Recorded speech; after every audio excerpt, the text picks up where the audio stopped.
só alguns versos, depois vamos namorar um bocadinho do texto. Ezequiel 37.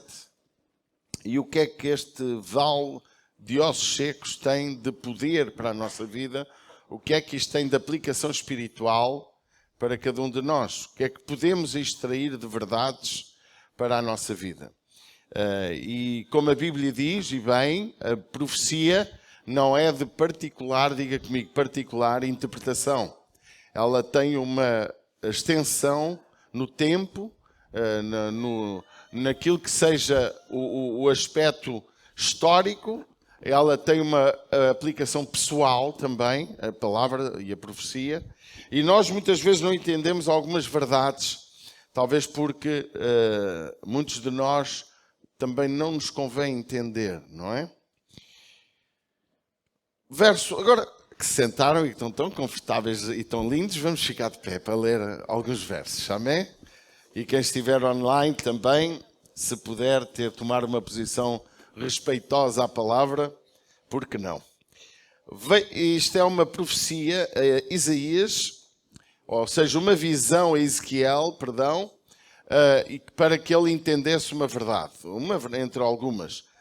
E depois diz assim o texto: veio sobre mim a mão do Senhor, e o Senhor me levou em espírito e me pôs no meio de um vale que estava cheio de ossos. E me fez andar ao redor deles, e eis que eram muito numerosos sobre a face do vale, e estavam sequíssimos. E me disse: filho do homem, poderão viver estes ossos? E eu disse: Senhor Jeová, tu o sabes. Então me disse: profetiza sobre estes ossos, e diz-lhes: ossos secos, ouvi a palavra do Senhor. Assim diz o Senhor Jeová a estes ossos: eis que farei entrar em vós o espírito e vivereis. Porei nervos sobre vós e farei crescer carne sobre vós, e sobre vós estenderei pele, e farei em vós o espírito e vivereis, e sabereis que eu sou o Senhor. Então profetizei como se me deu ordem, e houve um ruído enquanto eu profetizava. E eis que se fez um rebuliço, e os ossos juntaram cada osso ao seu osso. Olhei e eis que vieram nervos sobre eles, e cresceu a carne, e estendeu-se a pele sobre eles por cima, mas não havia neles espírito. E ele me disse: profetiza ao espírito, profetiza ó filho do homem, e diz ao espírito, assim diz o Senhor Jeová, vem dos quatro ventos, ó espírito, e assopra sobre estes mortos para que vivam. Profetizei como ele me deu ordem, então o espírito entrou neles e viveram, e se puseram em pé um exército grande em extremo. Amém? Verso 17. E juntou-se um ao outro para que se unam, e se tornaram um só na tua mão. E depois verso de número 19. Tu lhe dirás: assim diz o Senhor Jeová, eis que eu tornarei a vara de José, e esteve na mão de Efraim, e as tribos de Israel, suas companheiras, e as juntarei à vara de Judá, e farei delas uma só vara, e elas se farão uma só na minha mão. Por aí fora. Vamos poder tomar o nosso lugar. Se há uma coisa bonita neste texto, é o que é que, em termos particulares, este texto estava a referir-se. Num contexto histórico, este texto estava a mencionar a Ezequiel que o povo que estaria no exílio na Babilónia iria ser restaurado. O povo que estava como morto ia ser ressuscitado. Note que no tempo histórico em que isto se encontra, Jerusalém tinha sido dizimado. Vocês hoje conseguem ter uma visão do que podia ser. As guerras que hoje estamos a ter, que não são nada parecidas, mas havia uma característica de incêndio e destruição das casas. O próprio templo em Jerusalém estava completamente destruído. Havia algumas pessoas que viviam ainda em Jerusalém, muito poucas, a passar fome e miséria. Peço desculpa, ainda estou a curar a minha gripe. E viviam de tal maneira que era como miseráveis, mendigos, como gente sem qualquer tipo de esperança. E Ezequiel, ele teve a visão. Diz que o versículo de número 1, que o Senhor me levou em espírito. Isto é, ele estava num lugar e o seu espírito foi transportado a um vale. Foi uma visão que ele teve, uma revelação de Deus sobre um vale de ossos secos. Um vale que representa muitas coisas. Representava um exército, um vale que representava morte, um vale que representava nada de vida, um vale completamente destruído, que representava pessoas que foram completamente caídas naquele preciso lugar. Aquele lugar ele mostra como realmente é possível podermos viver uma vida de mortos, uma vida sem esperança, uma vida caída, à semelhança do que podemos ver nesta visão. Jerusalém estava completamente destruída e sabemos que em 70 anos, ao fim de 70 anos, o povo foi restaurado, voltou ao seu lugar e este texto mostra isso, como Deus é capaz de transformar, de dar vida, etc. Primeiro ponto que nós queremos nesta manhã estudar é vermos que estamos a falar de uma visão de Deus. Não é uma visão humana. Foi Deus que deu uma visão. Deus trouxe a Ezequiel uma mensagem, uma missão, algo para ensinar a importância que nós devemos dar àquilo que Deus nos mostra.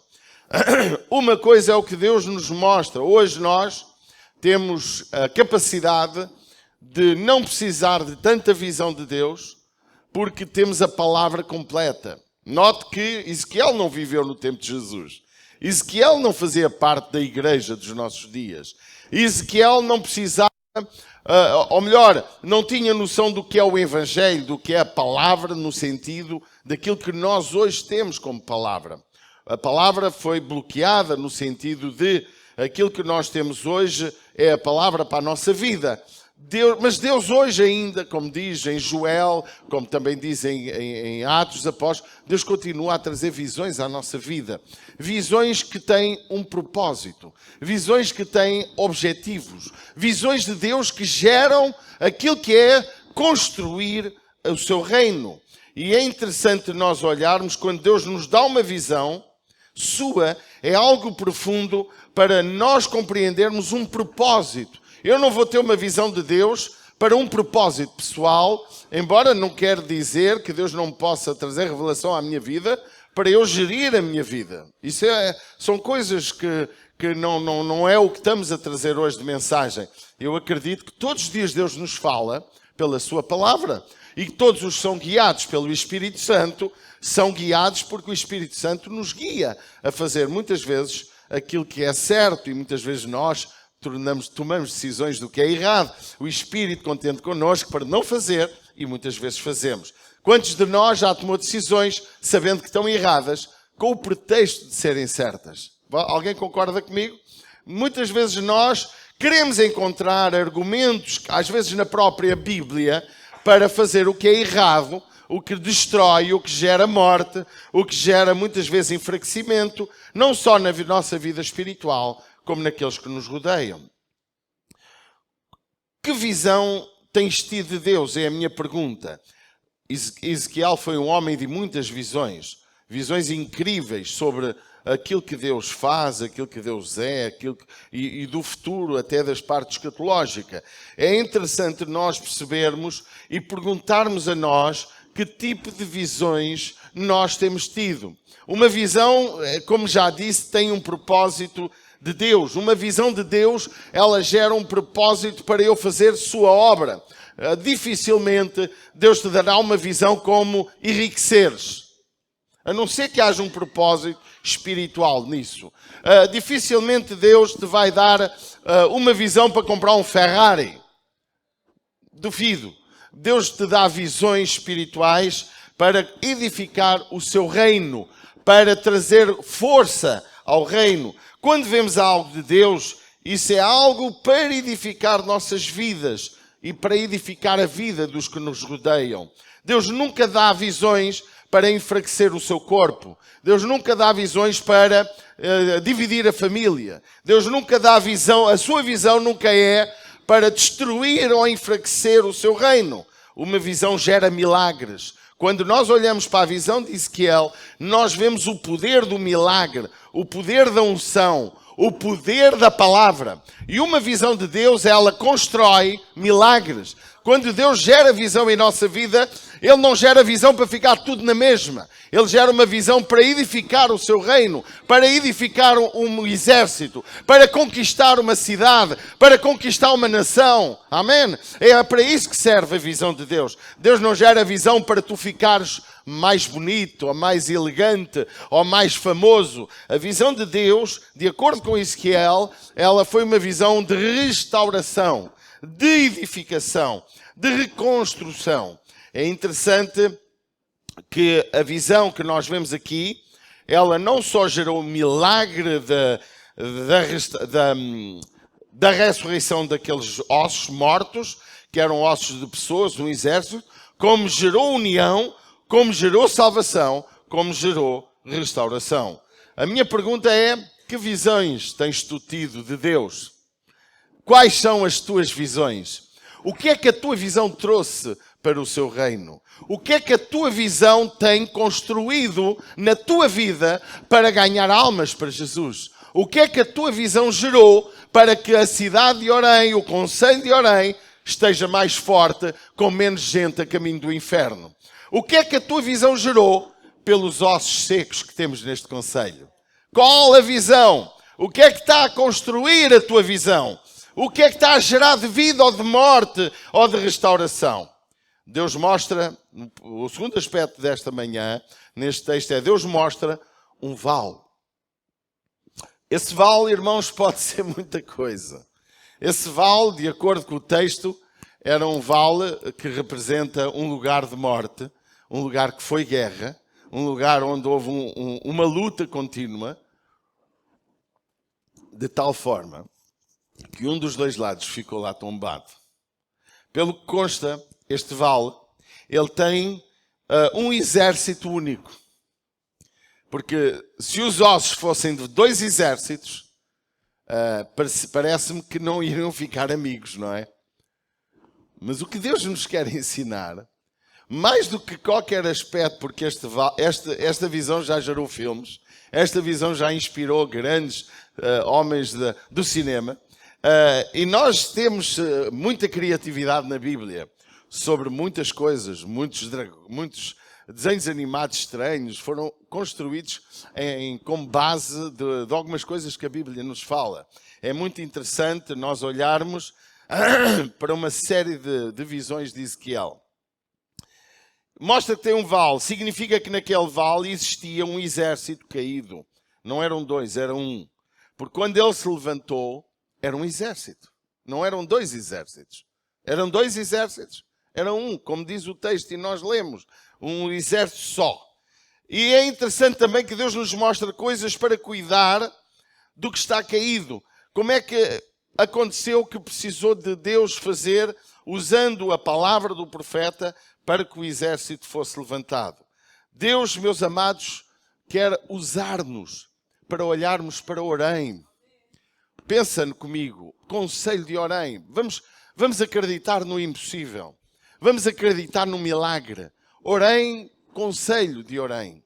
Concelho de Orem é um lugar que está repleto de ossos secos, de ossos sem vida, de pessoas que não têm Deus, de pessoas que estão caídas, de pessoas que estão embaixo, de pessoas que precisam ser restauradas, pessoas que precisam de alguém com visão de Deus, alguém com paixão, não paixão para a sua promoção pessoal, não paixão para ser artista de púlpito, mas paixão para ganhar almas, para fazer o que acontece nesta visão, para construir o reino de Deus, para levantar um exército. Há uns anos que eu ando a dizer que dou graças a Deus pelas diásporas, seja de estrangeiros brasileiros, estrangeiros de língua hispânica, de pessoas inclusive que vêm de outros países, África, até do Canadá. Agora temos aqui famílias do Canadá.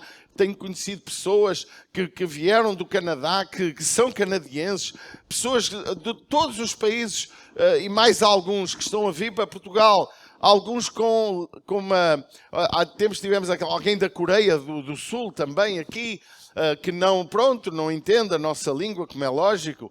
Não estamos preparados ainda para acolher este exército de Deus, para colher de todos os lados. Mas há uma coisa, irmãos, que eu entendo neste texto, é que quando eu olho e Deus mostra, quando tu tens que olhar, irmãos, a visão que Deus tem que dar na tua vida, ouve com muita atenção, é ver os ossos secos.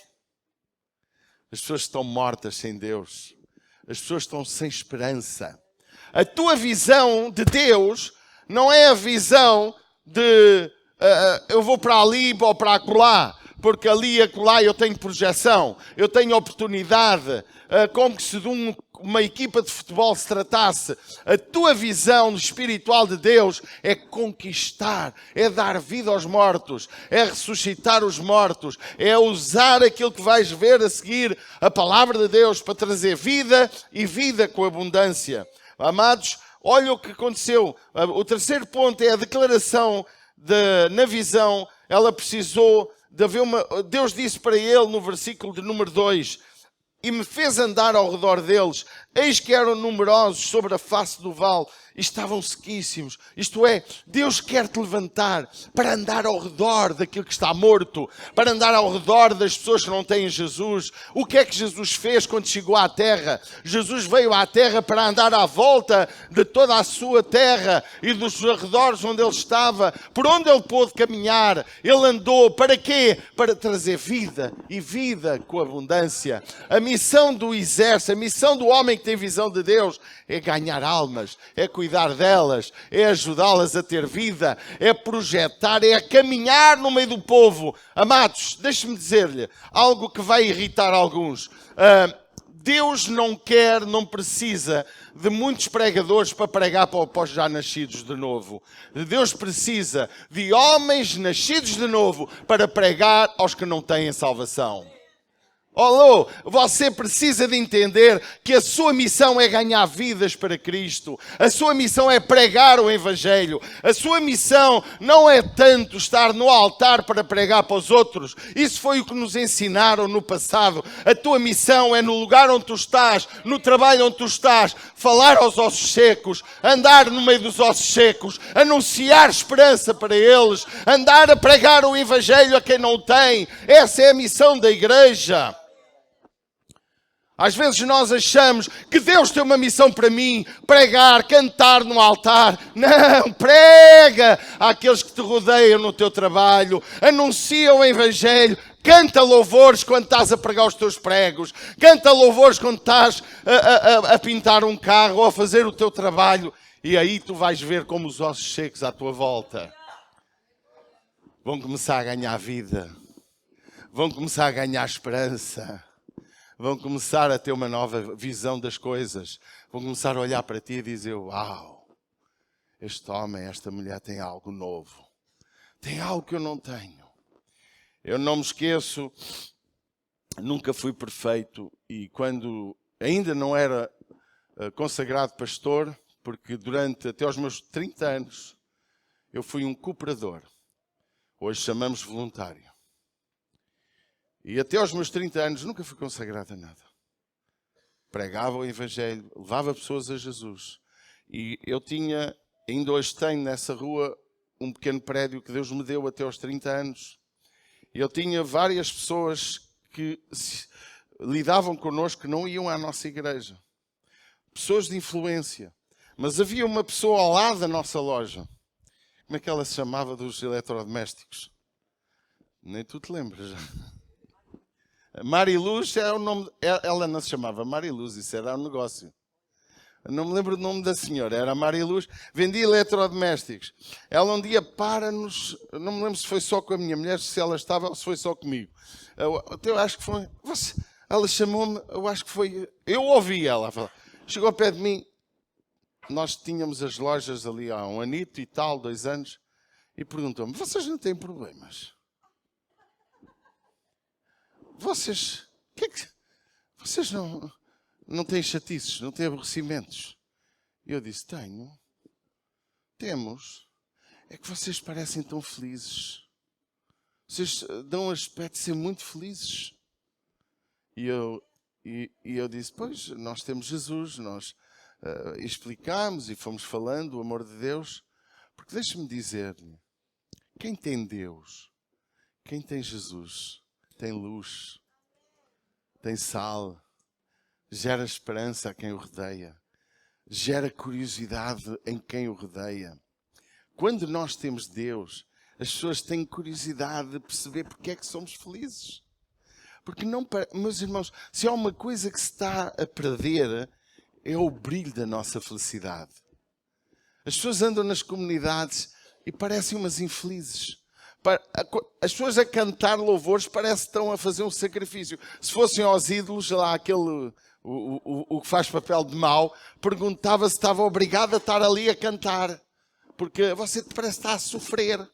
Você está a cantar, mas parece estar a sofrer. Irmãos, eu não entendo, escute com atenção.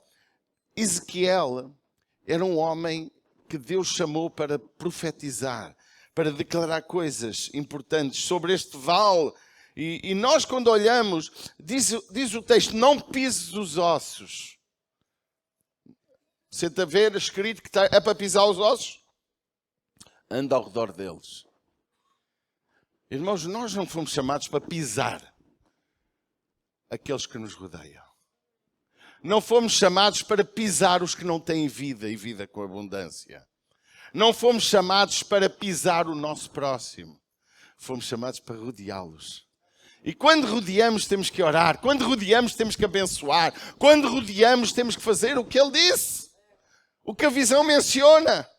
E muitas vezes nós andamos nesta terra a pisar aquele que é o nosso próximo. A pisar quem nos rodeia. A machucar quem... Fazemos negócios, mas para pisar alguém, para prejudicar alguém. Há um lema engraçado numa comunidade, numa etnia mais propriamente.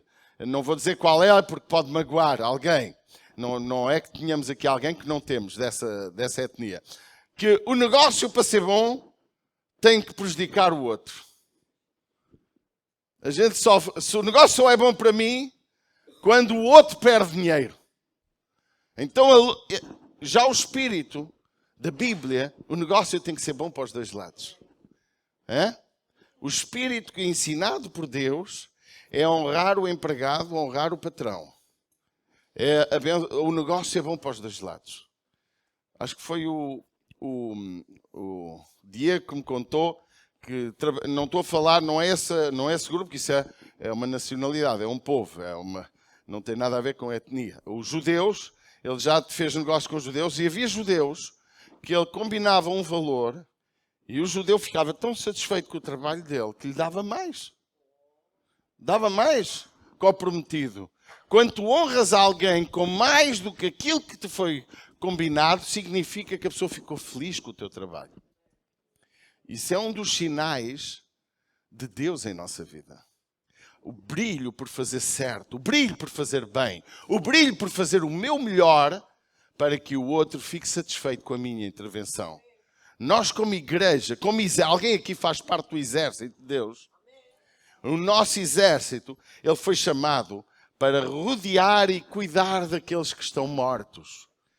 E é interessante nós olharmos, temos que compreender que temos que andar ao pé daqueles que estão mortos. O nosso caminho é a direção de quem está sem vida, sem esperança. A nossa missão é na direção de quem precisa de ouvir uma palavra de Deus. Irmãos, pregar para quem já sabe a verdade é muito fácil e até temos améns. Até temos aplausos. Isto é como os políticos. Os políticos têm sempre os a favor e os contra. Os pastores têm igual. Durante um período temos muita gente a favor. Vem o tempo em que começamos a ouvir o que não gostamos e já começamos a ter contra. Mas isso já aprendi, já não me incomoda. Agora há uma coisa, irmãos, que me incomoda. É a tua posição como cristão. Como profeta de Deus. Como alguém que tem Deus em sua vida. Como alguém que diz que tem a visão de Deus. Como alguém que declara ser cheio do Espírito Santo. O que é que tu fazes pelo teu vizinho? O que é que tu fazes por aquele que está ao teu lado? O que é que tu fazes na própria igreja pelos irmãos que estão mal? O que é que tu geras na própria comunidade? O que é que tu crias? Porque se há uma coisa que eu vejo neste texto, aquilo era um exército morto. Era um exército caído. Faz lembrar as palavras que Deus diz à igreja de Laodiceia: eis que tens fama de viva, mas estás morta. Eis que dizes que tens visão, mas estás cega, precisas de colírio para os teus olhos. Meus amados, eu quero te dizer uma coisa: a visão de Deus para a igreja dos nossos dias é a visão da conquista daquele que nos rodeia. Nós todos os que são ICIR, devíamos ter um propósito diário. Pai, ajuda-me hoje a dar palavra a alguém, porque quando eu olho para o aspecto que vamos estudar a seguir, Deus diz a Ezequiel: profetiza, declara a estes ossos. Olha o que diz o verso 4. Então me disse o Senhor: profetiza sobre esses ossos e diz-lhe: ossos secos, ouvi a palavra do Senhor. A missão da igreja é profetizar para quem está morto. Porque profetizar para quem está vivo é fácil. Eu profetizar para a minha mulher, para a Manela, que conhece a vida dele, é fácil. É fácil. Até a Bíblia diz: o profeta em parte conhece, em parte profetiza. É fácil eu profetizar para quem já é crente. O que Deus quer é que tu profetizes para os mortos. Os que não têm vida, onde tu possas orar e de um momento para o outro aquela pessoa converte-se e nasce para uma nova vida. Aquela pessoa que está ao teu lado e que não tem esperança e que ela precisa de um profeta ao seu lado. Se há uma coisa que o Novo Testamento nos trouxe, é que todos somos sacerdotes em Cristo. Isto significa que todos somos ministradores das coisas do Senhor. Fomos chamados para ser testemunhas suas. Temos um enorme exemplo do Gadareno. Quando ele foi liberto, ele estava morto, ele estava sem Deus, sem esperança. Nele habitava uma legião de demónios. E diz a Bíblia que ele queria seguir Jesus. E Jesus disse-lhe: não vens comigo. Vai para os teus e anuncia. Ele só falta dizer, transportando a Ezequiel, só falta dizer: vai lá para os teus, profetiza sobre esses ossos secos que é a tua família e diz quão grandes coisas Deus fez por ti. Porque se há uma coisa que Deus desafia a Ezequiel, Deus perguntou-lhe: ouve lá, Ezequiel, filho do homem, deveras esses ossos podem a ter vida de novo? E o Ezequiel disse: ó Senhor, tu sabes. Só tu sabes. Quem sou eu? Irmão, há uma coisa que este texto nos ensina. Quando falamos em nome de Deus, temos que ter a autorização de Deus. Se há uma coisa que este texto me ensina, é que eu não posso dizer o Senhor me disse se o Senhor não mandou dizer. De outra forma, diz: está escrito. Amém? Está escrito que há esperança para ti. Está escrito que Jesus te ama. Está escrito que Jesus deu a vida por ti.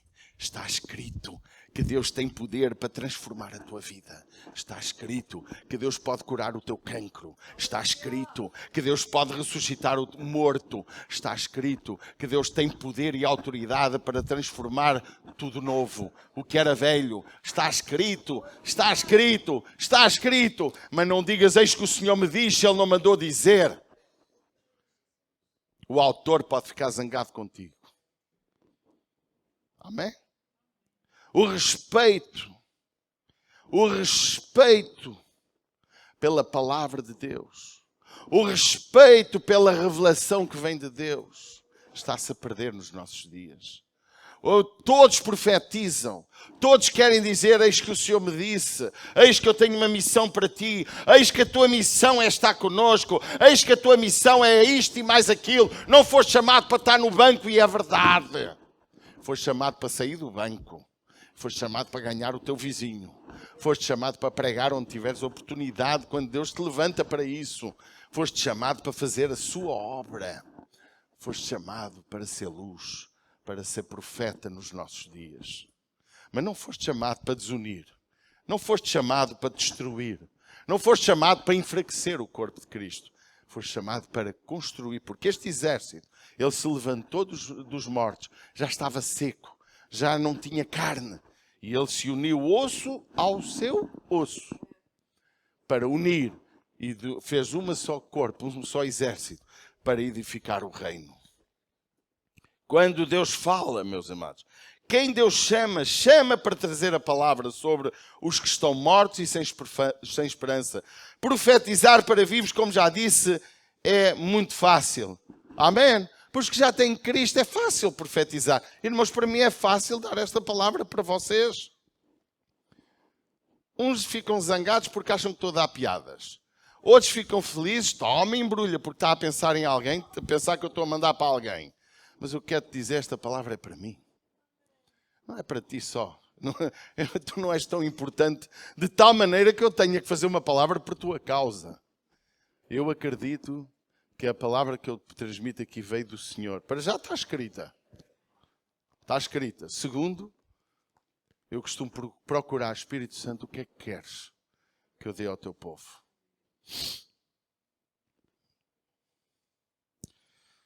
O que vemos aqui neste texto, quando Deus diz assim, então me disse, profetiza sobre esses ossos e diz-lhe, ossos secos, ouvi a palavra do Senhor.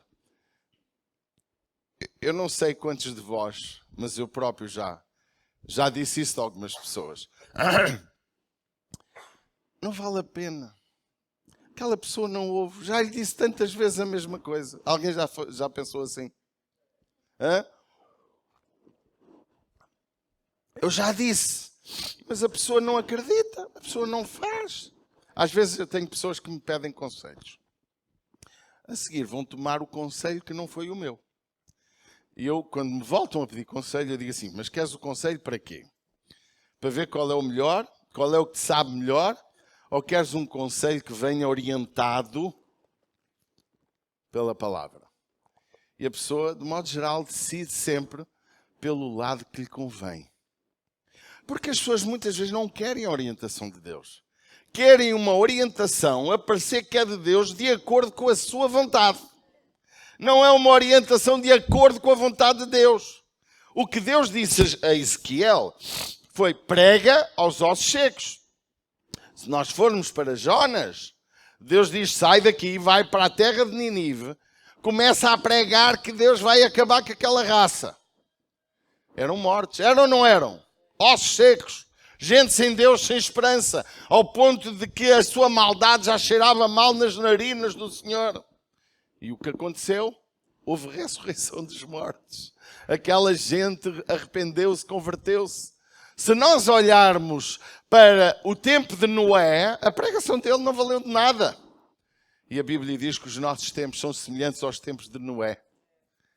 Muito semelhantes. Mas isso não invalidou de que Noé, no meio dos ossos secos, pregasse à sua geração. Ele anunciou, independentemente de se aceitassem ou não. Amados, nós precisamos de entender que Deus tem uma missão, é profetizar para quem está morto. Amém? É anunciar a palavra sobre quem nos rodeia. A quem Deus chama para dar uma palavra para trazer vida e vida com abundância. Por isso que a Bíblia diz, e eu no domingo passado preguei aqui, quem comer de mim e permanecer em mim, terá vida eterna. Amados, só geramos vida eterna nos outros quando aquilo que pregamos vem de Deus. O que vemos aqui é algo que nos ensina o Jesus do Ide. Jesus disse Ide. Amém? Pregai. O mesmo que este homem fez profetizando sobre os ossos, porque nós pregamos a nossa mensagem, ela vem de Deus. Amém? Como é que nós, como cristãos, podemos viver neste caminho e não nos preocupamos com quem nos rodeia que precisa da palavra? Ganhar crentes é fácil. Nem isso é fácil. Porque depende do crente. Ganhar e formar vidas para Cristo, levá-las ao novo nascimento, dar-lhes a palavra que os transforma, levá-los a restaurar o seu casamento, levar uma vida para ser fiel ao Senhor. É um processo. Não é um evento, é um processo. Um evento acontece uma vez. Um processo é uma vida. O Senhor Jesus mandou-nos fazer discípulos. mais do que qualquer outra coisa. Discipular significa acompanhar a pessoa. Discipular significa levar a pessoa a ser igual ou melhor que eu. Amém? Jesus mandou-nos fazer discípulos de todas as raças, de todas as nações. Amados, outra coisa que eu gostava de falar neste texto, vemos como se dá o processo que revela que a palavra de Deus fez quando foi ministrada. É interessante, o processo diz que no verso 7, olha o que diz o verso 7, então profetizou como se deu a ordem. E houve um ruído enquanto eu profetizava. E eis que se fez um rebuliço, e os ossos se juntaram, cada osso ao seu osso. O mais incrível é que este processo leva a que haja uma arrumação de quem é quem e o que é o quê. Nós olhamos para este texto e nós vemos como ao profetizar a palavra tudo fica arrumado. Ao profetizar a palavra houve um grande ruído. Eu quero te dizer, se tu começares a... Olha o número que estamos aqui hoje. Se nós começarmos a profetizar a palavra com respeito pelo próximo, fazendo o que o profeta fez, vai haver ruído. Vai haver rebuliço, como diz o texto. Sabe porquê? Porque quando o Espírito de Deus se move, quando o Espírito de Deus nos usa, há coisas grandes que acontecem. Eu acredito, irmãos, no mover do Espírito dos dias que estamos a viver.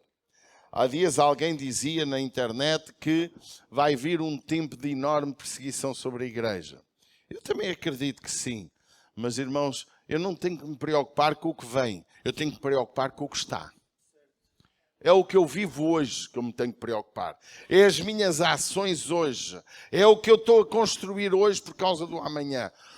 A igreja é um edifício espiritual que precisa de estar bem hoje. Diga comigo, eu preciso estar bem hoje. Amém? Eu não me vou preparar para os dias maus nos dias maus. Eu vou me preparar para os dias maus nos dias bons. Até o salmista dizia que nos tempos de paz se prepara a guerra. Ok? Já aí a nossa querida Europa não está nada preparada para a guerra. Mas em tempo de paz, após a a Segunda Guerra Mundial, a Europa ficou parada. Ficou a viver numa forma que como se estivessem na praia. E hoje não estamos preparados para a guerra. Alguém dizia que Portugal tem armamento e munições para um dia de guerra. 1, 2 no máximo. Estou a falar daqueles homens que estão na televisão. Eles estavam a dizer isso. Ou seja, não estamos preparados para a guerra. Agora eu pergunto, tu estás preparado para a guerra? Há bocado cantámos isso. Tu estás preparado para a guerra que o diabo pode fazer à tua vida? Que a adversidade política pode gerar contra a igreja? Estamos preparados para a guerra de algumas religiões e fés que são contra o cristianismo? Estamos preparados para uma adversidade económica que pode afundar as nossas vidas financeiras? Estamos preparados para uma guerra que possa vir à nossa vida fruto de uma crise física? A morte ou a perda de um familiar, a doença, a separação. O que é que tu tens edificado na tua vida que te consolida? Olhando nós para este texto, também compreendemos que o processo de cada osso foi para o seu próprio osso. Alguém entende o que eu estou a falar? E ainda diz mais, que quando o Espírito Santo desceu no verso 9, olha o que diz o verso 9, ele diz, profetiza o Espírito sobre eles e veio dos 4 ventos a pneuma e deu vida àqueles corpos. Porque quando nós profetizamos a palavra de Deus acontecem várias coisas. Primeiro, cada um se arruma no sítio certo. Segundo, o Espírito Santo nos enche. Terceiro, gera uma unidade naquele exército. Aquele exército é unido, porque a Bíblia diz que um reino não subsiste se estiver dividido. Jesus disse, poderão estar juntos 2 que não estão de acordo? Não pode. Por isso que nós hoje estamos a ver como a situação política é tão complicada. Há dias um indivíduo formou um partido político, agora já alargou esse partido, voltou à origem do seu partido. Há aí pessoas que eu conheço que já passaram por vários partidos, parecem hoje as comunidades evangélicas. Cada um vai um ano num lado, 6 meses no outro, 3 meses no outro, não tendo uma igreja onde possa dizer: eu faço parte, eu sou deste exército, eu sou desta tribo. Amados, nós precisamos ter muito cuidado, porque se profetizas a palavra, tu vais ver o Espírito Santo a arrumar a tua vida. O outro aspecto importante, quando Deus nos fala, isso gera união e não desunião. Muitos dizem que Deus lhe falou, mas o resultado é desunião. O resultado que Deus falou foi enfraquecer o corpo. O resultado foi desentendimento em sua própria casa. Quando Deus fala, amados, Deus nos dá uma missão que gera rebuliço, mas para restauração. Gera rebuliço, mas para trazer cura. Gera rebuliço para trazer vida. Gera rebuliço para que a obra de Deus seja feita. Amém? O fogo estranho é aquele que cria contendas e desunião. Se há alguma coisa eu entendo neste texto, é que existia um exército que tombou, que estava morto, que não tinha mais vida, mas que Deus o fez ressuscitar. E se para alguma coisa um exército serve, é para defender o reino. Se há alguma coisa um exército serve, é para conquistar para o reino. Se há alguma coisa que um exército serve, é para fazer aquilo que o capitão manda. Se há uma coisa que um exército serve, é para defender aquilo que é os princípios do reino. Não é em vão que Jesus disse: venha a nós o teu reino, porque nós fazemos parte de um exército, de um reino que está noutro reino. Hoje entende-se, existe vários reinados no mundo, e às vezes dentro de um país há um reino. Por exemplo, é visto que Roma, não é? A Igreja Católica Apostólica Romana em Roma é um reino dentro de outro reino. E há mais coisas assim. É de facto ligado à religião, mas não deixa também ser um reino político. Porque até, você quando vê o Papa a vir às nações, ele recebe honras de Estado. Não recebe honras de um sacerdote, recebe honras de Estado, que é só para presidentes, para primeiros-ministros. Mas ele recebe, porque aquele reino é um reino que está ali instalado. E há mais assim. Então o que nós precisamos entender, irmãos, nós somos do reino de Deus. Nós pertencemos ao reino que Jesus estabeleceu e o qual chamamos Jesus de Rei. Amém? E como tal, eu preciso de viver a missão do reino. Quando eu profetizo a palavra, quando eu tenho revelação, quando eu tenho visão de Deus, a minha missão principal é, sem dúvida, ganhar almas. É, sem dúvida, profetizar aos mortos. É, sem dúvida, edificar e unir o reino onde eu faço parte. É, porque de outra forma, eu não estou fazendo o reino. Eu não estou fazendo parte do exército. Eu estou fazendo parte de outra coisa qualquer. Estou-me convencendo que estou no propósito certo, mas não estou. Tu podes falar coisas certas, vivendo de forma errada, fazendo o que Deus não mandou fazer. Porque muitos profetizavam no tempo de Ezequiel, no tempo de Isaías, no tempo de Jeremias, mas Deus disse: vocês profetizam bênção, mas eu não vou dar bênção, eu vou dar maldição. Vocês profetizam o que o Senhor diz, eu não vos mandei falar nada.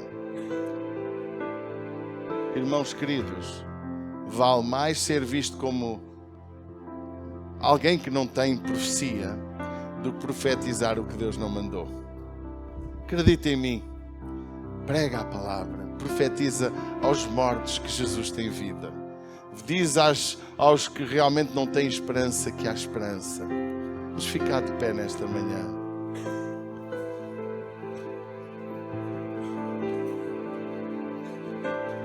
Diz o texto no verso 17: e ajunta um ao outro para que unam e se tornem um só na tua mão. Deus edificou, Deus trouxe vida a este exército para que fossem um. Amém? e a vara de Judá, e farei dela uma só vara, e elas se farão uma só na minha mão. Precisamos de igreja ser igreja na mão do oleiro. Quando Isaías teve a visão do oleiro, em que o vaso se quebrou, ele diz: assim como é este povo, se ele se colocar na minha mão, eu poderei fazer dele uma nova nação. Deus tem algo grandioso para a nossa vida. Eu acredito num avivamento neste conselho. Eu acredito em algo grandioso que Deus vai fazer em nós e através de nós. Mas para isso, temos que ouvir Deus. Temos que, como Ezequiel diz aqui, e eu profetizei como me deu a ordem. Nós temos que falar a palavra de Deus como está escrita. Amém? Diga para quem está ao seu lado, fala a palavra como está escrita. Entende o propósito de Deus para a tua vida. E assim Deus fez com que se levantasse um exército. Isto é uma visão. Isto não é físico. Isto é lições espirituais para a nossa vida. Mas isto nos ensina que nós precisamos de acordar. E a Bíblia diz: desperta tu que dormes. Desperta tu que estás enfraquecido, para que eu possa te usar. Vamos levantar nossas mãos para os céus. E vamos dizer: Pai, fecha os teus olhos. Vamos dizer: Pai, em nome do teu Filho Jesus, se eu estou morto, se o meu processo está decadente, se eu não tenho visto bem o teu propósito para a minha vida, nesta hora, tem misericórdia de mim. Ajuda-me, porque eu quero ter a visão como Ezequiel. Eu quero andar à volta dos que estão mortos na fé. Eu quero profetizar sobre aqueles que não têm esperança. Ajuda-me, Espírito Santo, para que eu possa declarar a tua palavra sobre aqueles que não têm Deus.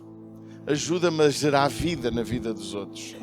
Que eu possa ser luz, que eu possa ser sal, de tal maneira que por minha causa o exército não só fique mais unido, como também possamos acrescentar ao teu exército. Pai, eu entrego a minha vida em tuas mãos e eu oro para que me ajudes a entender o teu propósito para a minha vida. Em nome de Jesus. Amém.